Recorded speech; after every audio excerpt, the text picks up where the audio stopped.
This bottle has water in it. And if I use this bike pump, I can put air inside it too, which increases the pressure inside the bottle. Well, there's a cork inside the bottle, and at some point the cork is going to pop out. When the cork pops out, the pressure of the air is going to push the water out of the bottle. And so the water is going to go that way.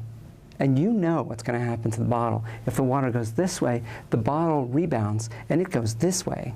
Water goes to the left, bottle goes to the right. You know this. You know this. But we can treat this using conservation of momentum. And we're going to do this outside because it's a little bit messy. When we pump up the bottle, the air pressure inside builds up until it starts to eject the water out of the bottle. Then the water goes to the left, the bottle goes to the right. Now it's a very complicated process, as you can see. But there's a simple way to analyze it. And the way we analyze it is this. The momentum of the water moving to the left is equal to the momentum of the bottle moving to the right. And that's because of a principle called conservation of momentum, which you'll learn about in Chapter 9. It's one of our fundamental laws of physics. The momentum of an isolated system is constant, and the car is on wheels. And so the force on it from the ground is actually quite small. So we can treat it as an isolated system. The momentum of the car plus the water is 0 at the start. When we pump up the bottle, the air pressure pushes the water out. The momentum of the water plus the car is 0 at the end as well. So that tells me that the positive momentum of the car going to the right is equal to the negative momentum of the water going to the left. The sum of the momentum of the car plus the momentum of the water is equal to 0 before and after the process starts.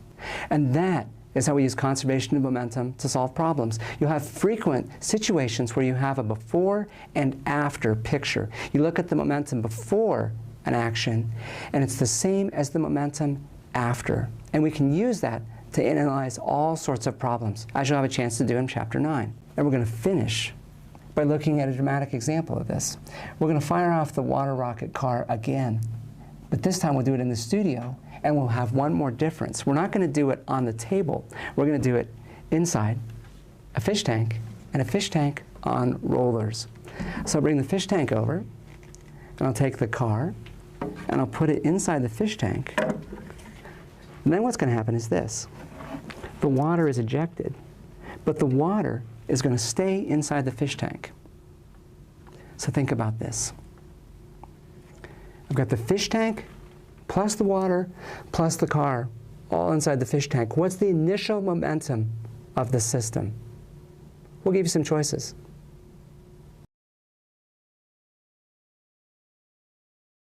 And of course you know this, nothing's moving. And so the initial momentum is the total mass of the system times the total velocity of the system. And so the initial momentum is 0. But now I'm going to pump this up. I'm going to pump this up. And when I pump it up, the cork is going to blow, water is going to be messily ejected, but the water all stays inside the fish tank. And then we want to see what the fish tank does. But to answer that, we're going to look at this question. After the rocket starts to go, after the cork blows and the water is ejected, what is the momentum of the water plus the car plus the fish tank? What's the momentum of the whole system after the launch? We'll give you some choices.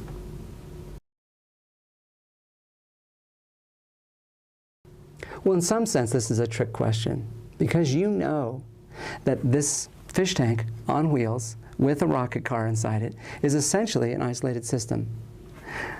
The force of rolling friction is actually quite small. And so the force of the table on this whole system is essentially 0.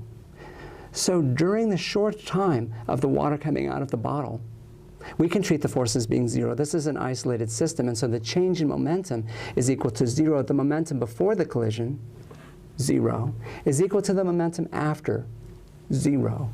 And so the momentum after everything is said and done is going to be 0. So if I pump this thing up and let the cork blow, what should happen is nothing.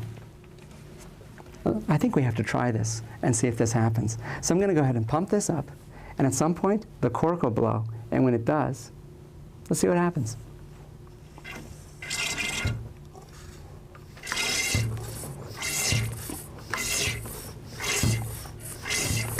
Oh! And when that happens, I get a little bit of a shower. But where does the system go? It doesn't go anywhere.